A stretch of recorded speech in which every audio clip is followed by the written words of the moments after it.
ਵਾਹਿਗੁਰੂ ਜੀ ਕਾ ਖਾਲਸਾ ਵਾਹਿਗੁਰੂ ਜੀ ਕੀ ਫਤਿਹ। ਮੈਂ ਹਾਂ ਗੁਰਤੇਜ ਸਿੰਘ, ਤੁਸੀਂ ਦੇਖ ਰਹੇ ਹੋ ਕੌਮੀ ਆਵਾਜ਼। ਦਰਸ਼ਕੋ, ਲੰਘੀ 25 ਜੂਨ ਨੂੰ ਪਿੰਡ ਜੌਲੀਆਂ, ਜ਼ਿਲ੍ਹਾ ਸੰਗਰੂਰ ਦੇ ਵਿੱਚ ਗੁਰੂ ਗ੍ਰੰਥ ਸਾਹਿਬ ਜੀ ਦੀ ਬੇਅਦਬੀ ਦੀ ਇੱਕ ਘਟਨਾ ਹੋਈ ਹੈ।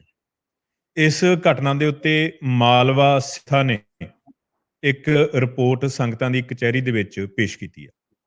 ਸਾਡੇ ਨਾਲ ਭਾਈ ਮਲਕੀਤ ਸਿੰਘ ਜੀ ਇਸ ਵਕਤ ਹਾਜ਼ਰ ਨੇ, ਜਿਹੜੇ ਮਾਲਵਾ ਸਿੱਖ ਜਥਾ ਦੇ ਨੇ। ਸੋ ਅਸੀਂ ਉਹਨਾਂ ਤੋਂ ਜਾਣਨ ਦੀ ਕੋਸ਼ਿਸ਼ ਕਰਾਂਗੇ ਕਿ ਸਾਰਾ ਕਿਵੇਂ ਇਹ ਘਟਨਾ ਘਟੀ, ਕੌਣ ਇਸ ਦੇ ਵਿੱਚ ਰਿਸਪੌਂਸੀਬਲ ਹੈ, ਕਿਸ ਦੇ ਵੱਲੋਂ ਢਿੱਲ ਹੋਈ ਜਾਂ ਕੀ ਅੱਗੇ ਹੋਣਾ ਚਾਹੀਦਾ ਹੈ। ਦਰਸ਼ਕੋ, ਇਸ ਗੱਲਬਾਤ ਨੂੰ ਅਸੀਂ ਦੋ ਭਾਗਾਂ ਦੇ ਵਿੱਚ ਸੰਪੂਰਨ ਕਰਾਂਗੇ। ਦੂਸਰੀ ਗੱਲਬਾਤ ਜਾਂ ਦੂਸਰੇ ਭਾਗ ਦੀ ਜਿਹੜੀ ਗੱਲਬਾਤ ਆ, ਉਹ ਵੀ ਤੁਸੀਂ ਜ਼ਰੂਰ ਦੇਖਣਾ।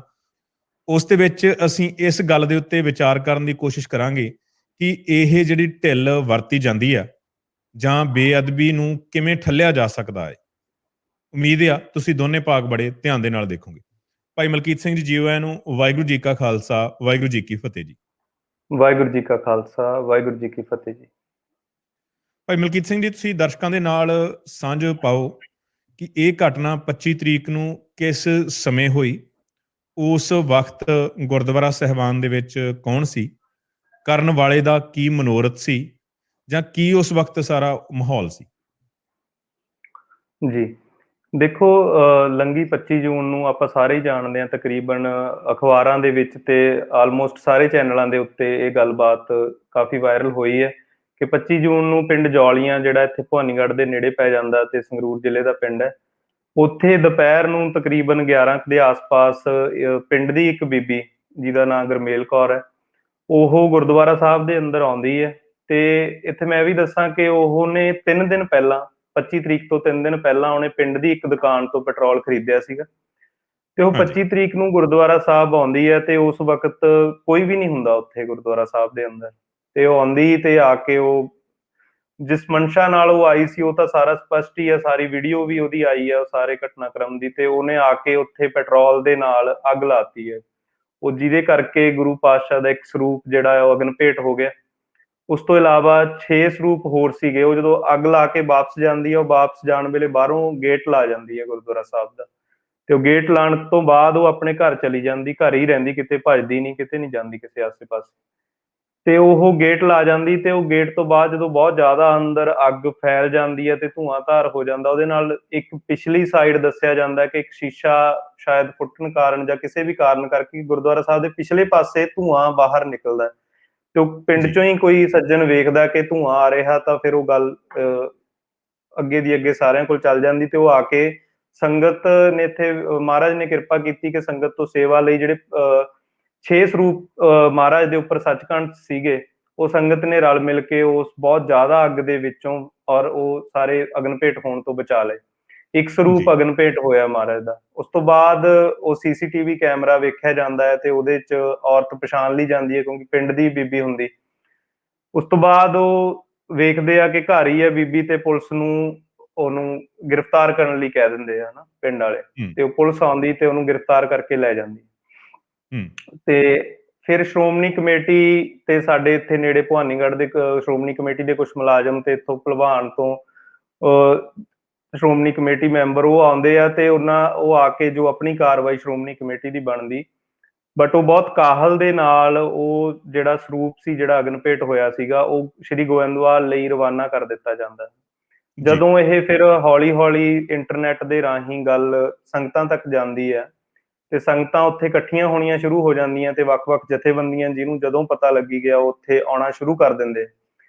ਉਹ ਜਦੋਂ ਆ ਕੇ ਸਾਰਾ ਦੇਖਦੇ ਆ ਤੇ ਉਹਨਾਂ ਨੂੰ ਪਤਾ ਚੱਲਦਾ ਹੈ ਕਿ ਜੋ ਸਰੂਪ ਅਗਨ ਭੇਟ ਹੋਇਆ ਸੀ ਉਹ ਸ਼੍ਰੋਮਣੀ ਕਮੇਟੀ ਨੇ ਬਹੁਤ ਜਲਦੀ ਦੇ ਨਾਲ ਜਿਹੜਾ ਹੈ ਉਹ ਸ਼੍ਰੀ ਗੋਬਿੰਦਵਾਲ ਲਈ ਰਵਾਨਾ ਕਰਤਾ। ਤੇ ਉਹ ਸਾਰੀ ਸੰਗਤ ਤੇ ਜਥੇਬੰਦੀਆਂ ਇਸ ਗੱਲ ਦਾ ਰੋਸ ਜਤਾਉਂਦੀਆਂ ਕਿ ਸ਼੍ਰੋਮਣੀ ਕਮੇਟੀ ਨੂੰ ਸੰਗਤ ਨਾਲ ਕੋਈ ਸਾਂਝੀ ਰਾਏ ਬਣਾਉਣ ਤੋਂ ਪਹਿਲੋਂ ਇਹ ਕਦਮ ਨਹੀਂ ਸੀ ਲੈਣਾ ਚਾਹੀਦਾ, ਕਿਉਂਕਿ ਸਾਡੇ ਭਵਾਨੀਗੜ੍ਹ ਦੇ ਨੇੜੇ ਹੀ ਰਾਮਪੁਰੇ ਪਿੰਡ ਪਿਛਲੇ ਸਾਲ ਵੀ ਇਹ ਘਟਨਾ ਵਾਪਰੀ ਹੈ ਕਿ ਇੱਕ ਛੋਟੀ ਬੱਚੀ ਨੇ ਗੁਰੂ ਮਹਾਰਾਜ ਦੀ ਬੇਅਦਬੀ ਕੀਤੀ ਸੀ।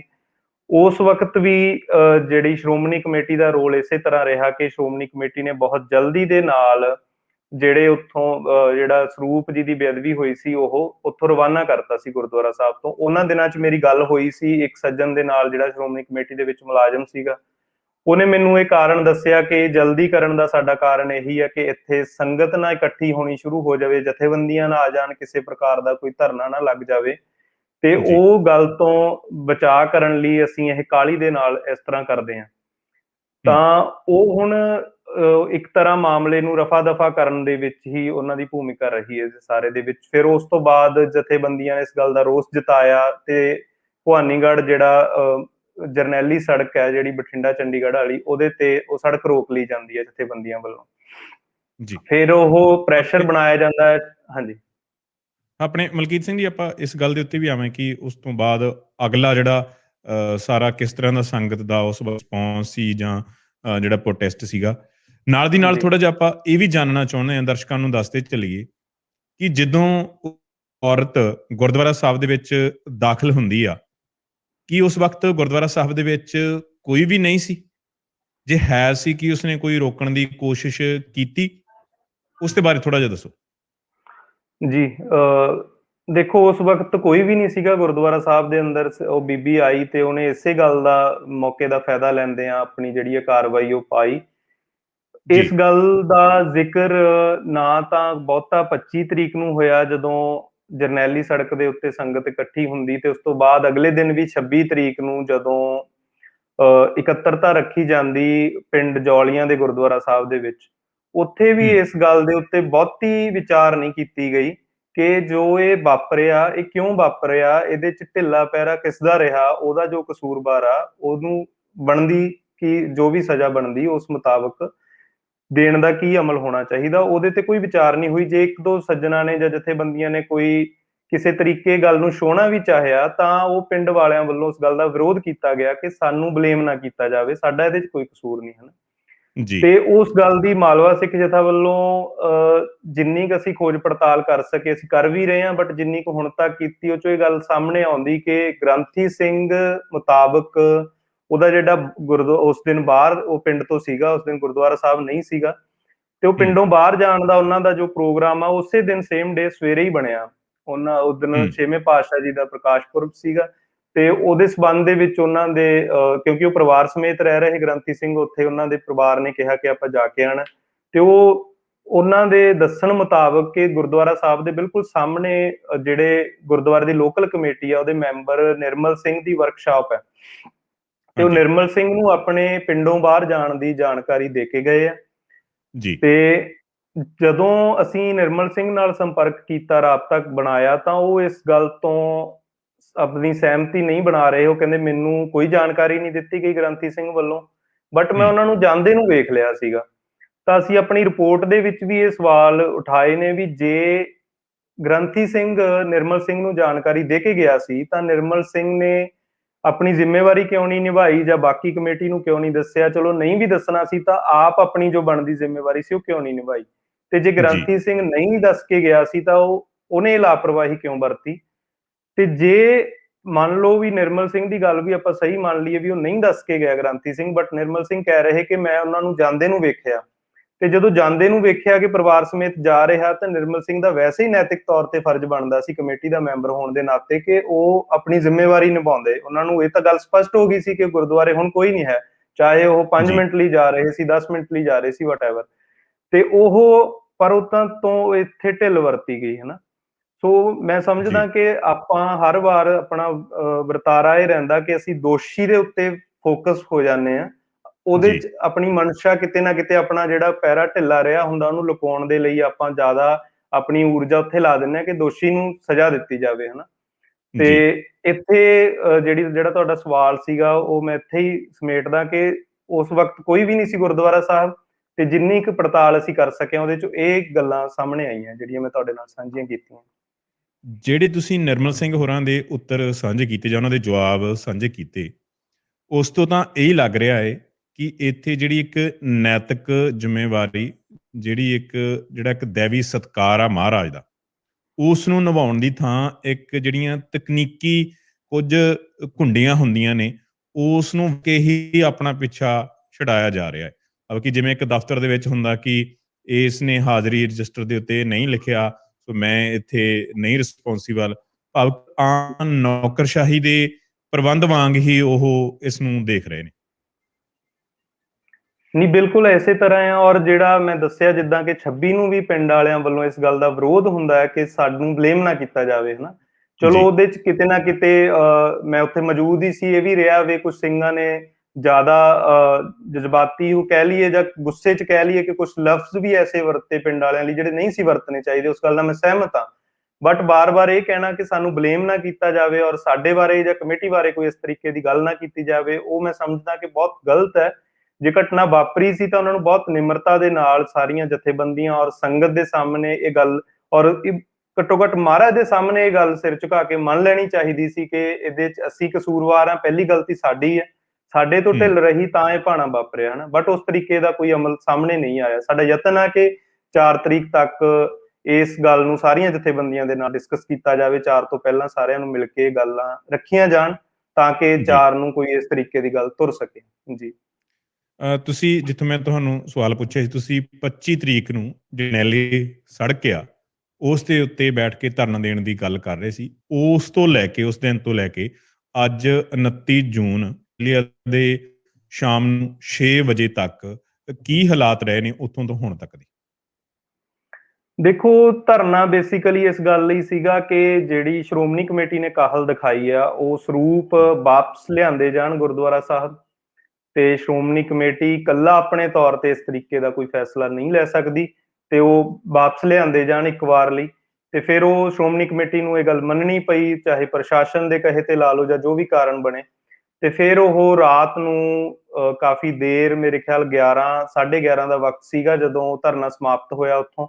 ਉਦੋਂ ਗੱਡੀ ਜਿਹੜੀ ਆ ਵਾਪਸ ਆਈ ਤੇ ਜੌਲੀਆਂ ਪਿੰਡ ਉਹ ਸਰੂਪ ਜਿਹੜੇ ਆ ਉਹ ਪਹੁੰਚਾਏ ਗਏ, ਹਨਾ।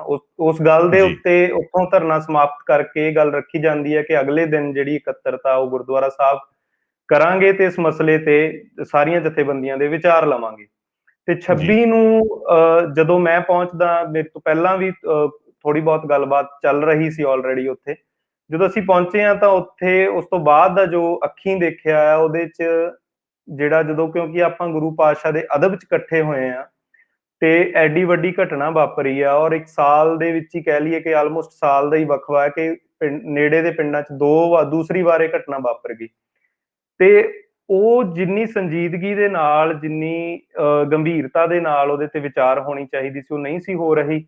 ਤੇ ਜੇ ਕੋਈ ਸੱਜਣ ਗੱਲ ਰੱਖਦਾ ਸੀ, ਉਹਦਾ ਵਿਰੋਧ ਸ਼ੁਰੂ ਹੋ ਜਾਂਦਾ ਸੀ ਤੇ ਵਿਰੋਧ ਤੋਂ ਬਾਅਦ ਆਪੋ ਧਾਪੀ ਚੱਲ ਪੈਂਦੀ ਸੀ। ਔਰ ਮਹਾਰਾਜ ਦੀ ਹਜ਼ੂਰੀ ਦੇ ਵਿੱਚ ਇਸ ਤਰ੍ਹਾਂ ਕਰਨਾ, ਜਦੋਂ ਆਪਾਂ ਕਿ ਮਹਾਰਾਜ ਦੇ ਅਦਬ ਚ ਇਕੱਤਰ ਹੋਏ ਆ, ਉਹ ਬਹੁਤ ਆਪਣੇ ਆਪ ਚ ਇੱਕ ਸ਼ਰਮਨਾਕ ਸਾਰੀ ਗੱਲਬਾਤ ਸੀਗੀ। ਤੇ ਉਹਦੇ ਚੋਂ ਮੈਂ ਕਹਿ ਸਕਦਾ ਕਿ ਇੱਕ ਵਾਰ ਕੁਝ ਜਥੇਬੰਦੀਆਂ ਨੇ ਬਾਹਰ ਜਾ ਕੇ ਇਸ ਮਸਲੇ ਤੇ ਬੈਠ ਕੇ ਵਿਚਾਰ ਕਰਨ ਦੀ ਵੀ ਗੱਲ ਤੋਰੀ, ਬਟ ਉੱਥੇ ਵੀ ਪਿੰਡ ਵਾਲਿਆਂ ਦਾ ਜਾਂ ਹੋਰ ਲੋਕਲ ਸੰਗਤ ਦਾ ਇਹ ਰਵੱਈਆ ਰਿਹਾ ਕਿ ਉਹ ਸਾਰੇ ਉਹਨਾਂ ਦੇ ਪਿੱਛੇ ਚੱਲ ਗਏ ਤੇ ਉੱਥੇ ਹੀ ਉਹ ਹੋ ਗਏ ਕਿ ਉਹਨਾਂ ਨੂੰ ਉਹ ਗੱਲ ਕਰਨ ਦਾ ਮਾਹੌਲ ਨਹੀਂ ਦਿੱਤਾ ਗਿਆ, ਹਨਾ। ਤੇ ਉੱਥੇ ਫਿਰ ਕੋਈ ਵੀ ਇਸ ਤਰੀਕੇ ਦੀ ਵਿਚਾਰ ਚੱਲ ਨਹੀਂ ਸਕੀ ਕਿ ਕਿਸੇ ਨਤੀਜੇ ਵੱਲ ਜਾਇਆ ਜਾਵੇ। ਫਿਰ ਉੱਥੇ ਮੋਟੇ ਰੂਪ ਚ ਜਿਸ ਗੱਲ ਤੇ ਸਮਾਪਤੀ ਹੁੰਦੀ ਜਾਂ ਜਿਸ ਗੱਲ ਦੀ ਅਨਾਉਂਸਮੈਂਟ ਨਾਲ ਸਮਾਪਤੀ ਕੀਤੀ ਜਾਂਦੀ, ਉਹ ਮੋਟੇ ਰੂਪ ਚ 2 ਗੱਲਾਂ ਕੀਤੀਆਂ ਜਾਂਦੀਆਂ ਕਿ ਇੱਕ ਤਾਂ ਜਿਹੜੀ ਪ੍ਰਬੰਧਕ ਕਮੇਟੀ ਲੋਕਲ ਇੱਥੋਂ ਦੀ, ਉਹ ਜਿਹੜਾ ਇੱਥੇ ਪਸ਼ਚਾਤਾਪ ਦਾ ਪਾਠ ਕਰਾਵੇ, ਚਾਹੇ ਅਖੰਡ ਪਾਠ ਸਾਹਿਬ ਕਰਾਉਣ, ਚਾਹੇ ਸਹਿਜ ਪਾਠ ਕਰਾਉਣ। ਤੇ ਉਸ ਜਿਸ ਦਿਨ ਵੀ ਉਹਨਾਂ ਨੇ ਕਰਾਉਣਾ ਉਹ ਅੱਜ ਅਨਾਉਂਸ ਕਰਨ ਤੇ ਉਸ ਭੋਗ ਵਾਲੇ ਦਿਨ ਸੰਗਤ ਜਥੇਬੰਦੀਆਂ ਦੁਬਾਰਾ ਇਕੱਠੀਆਂ ਹੋਣਗੀਆਂ ਤੇ ਇਸ ਮਸਲੇ ਤੇ ਵਿਚਾਰ ਕਰਨਗੀਆਂ। ਦੂਸਰੀ ਗੱਲ ਇਹ ਰੱਖੀ ਗਈ ਜਥੇਬੰਦੀਆਂ ਵੱਲੋਂ ਕਿ ਬਹੁਤੀਆਂ ਜਥੇਬੰਦੀਆਂ ਵੱਲੋਂ, ਸਾਰੀਆਂ ਮੈਂ ਨਾ ਕਹਾਂ, ਬਹੁਤੀਆਂ ਵੱਲੋਂ ਇਹ ਗੱਲ ਰੱਖੀ ਗਈ ਕਿ ਜਿਹੜੀ ਪ੍ਰਸ਼ਾਸਨ ਹੈ ਉਹ ਇਸ ਦੇ ਉੱਤੇ ਸਖਤ ਕਾਰਵਾਈ ਕਰੇ। ਪਰਚੇ ਦੇ ਉੱਤੇ ਮੋਟੇ ਰੂਪ ਚ UAPA ਲਾਉਣ ਦੀ ਗੱਲ ਸਾਹਮਣੇ ਆਈ ਜਾਂ ਕਹੀ ਗਈ ਪ੍ਰਸ਼ਾਸਨ ਨੂੰ, ਉਸ ਗੱਲ ਦੇ ਉੱਤੇ 26 ਦੀ ਸਮਾਪਤੀ ਹੋ ਜਾਂਦੀ ਹੈ। ਤੇ ਉਸ ਤੋਂ ਬਾਅਦ ਹੁਣ ਜਿਹੜਾ ਹੈ ਉਸ ਦਿਨ ਇੱਕ ਗੱਲ ਹੋਰ ਹੁੰਦੀ ਹੈ ਕਿ ਪ੍ਰਸ਼ਾਸਨ ਵੱਲੋਂ ਇਹ ਗੱਲ ਆਖੀ ਜਾਂਦੀ ਕਿ ਸਾਨੂੰ 5 ਮੈਂਬਰੀ ਕਮੇਟੀ ਬਣਾ ਕੇ ਦਿਓ, ਜਥੇਬੰਦੀਆਂ ਚੋਂ ਦੇ ਦਿਓ, ਚਾਹੇ ਗੁਰਦੁਆਰੇ ਦੀ ਕਮੇਟੀ ਚੋਂ ਦੇ ਦਿਓ, ਪਿੰਡ ਦੀ ਸੰਗਤ ਚੋਂ ਦੇ ਦਿਓ, ਕਿ ਅਸੀਂ ਉਹਨਾਂ ਨਾਲ ਤਾਲਮੇਲ ਚ ਰਹੀਏ ਤੇ ਜਿਹੜੀ ਉਸ ਬੀਬੀ ਨਾਲ ਪੁੱਛ ਪੜਤਾਲ ਕਰਨੀ ਆ ਉਹ ਅਸੀਂ ਇਹਨਾਂ 5 ਮੈਂਬਰੀ ਕਮੇਟੀ ਦੇ ਸਾਹਮਣੇ ਕਰਾਂਗੇ। ਤੇ ਜਦੋਂ ਕਮੇਟੀ ਉੱਥੇ ਬਣਾਈ ਗਈ ਤਾਂ ਉਹ 6 ਬੰਦਿਆਂ ਦੀ ਜਾਂ ਮੈਂਬਰਾਂ ਦੀ ਕਹਿ ਲਈਏ ਕਮੇਟੀ ਬਣਾਈ ਜਾਂਦੀ ਹੈ। ਤੇ ਉਹ ਮੇਰੀ ਸਿੱਧੀ ਤਾਂ ਨਹੀਂ ਹਲੇ ਰਾਬਤਾ ਕਿਸੇ ਮੈਂਬਰ ਨਾਲ ਹੋਇਆ, ਬਟ ਜਿਨ੍ਹਾਂ ਦਾ ਸਿੱਧਾ ਹੋਇਆ ਉਹਨਾਂ ਰਾਹੀਂ ਮੇਰੇ ਤੱਕ ਗੱਲ ਆਈ ਆ। ਸ਼ਾਇਦ ਕੋਈ ਇਹਦੇ ਚ ਗੈਪ ਜਾਂ ਖੱਪਾ ਵੀ ਹੋਵੇ ਗੱਲ ਚ, ਕਿਉਂਕਿ ਜਦੋਂ ਗੱਲ ਅੱਗੇ ਦੀ ਅੱਗੇ ਡਿਲੀਵਰ ਹੁੰਦੀ ਕੁਛ ਨਾ ਕੁਛ ਗੈਪ ਬਣ ਜਾਂਦੇ। ਬਟ ਉਸ ਮੁਤਾਬਕ ਕਿ ਹੁਣ ਤਕਰੀਬਨ ਰੋਜ਼ ਹੀ ਉਹ ਕਮੇਟੀ ਨੂੰ ਪ੍ਰਸ਼ਾਸਨ ਵੱਲੋਂ ਸੱਦਿਆ ਜਾਂਦਾ ਤੇ ਉਹਨਾਂ ਦੇ ਸਾਹਮਣੇ ਪੁੱਛ ਪੜਤਾਲ ਹੁੰਦੀ ਹੈ।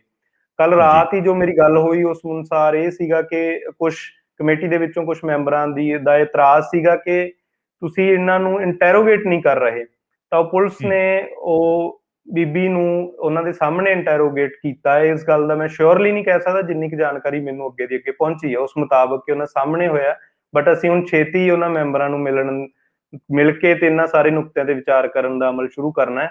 ਬਟ ਫਿਲਹਾਲ ਅੱਜ ਤੱਕ ਦੀ ਤਰੀਕ ਤੱਕ ਇੰਨੀ ਕੁ ਜਾਣਕਾਰੀ ਆਪਣੇ ਕੋਲ ਹੈਗੀ ਜੀ। ਸੋ ਇਹ ਤਾਂ ਹੋਈ ਗੱਲਬਾਤ, ਜੋ ਸਾਰੀ ਘਟਨਾ ਇਹ ਹੋਈ ਆ ਉਸ ਦੇ ਆਧਾਰ ਦੇ ਉੱਤੇ, ਜਾਂ ਉਸ ਦੇ ਉੱਤੇ ਜੋ ਹੁਣ ਅਪਡੇਟ ਹੈ।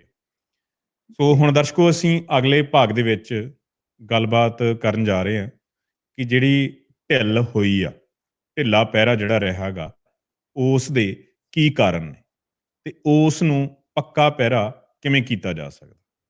ਉਹ ਗੱਲਬਾਤ ਅਸੀਂ ਅਗਲੇ ਭਾਗ ਦੇ ਵਿੱਚ ਕਰਾਂਗੇ।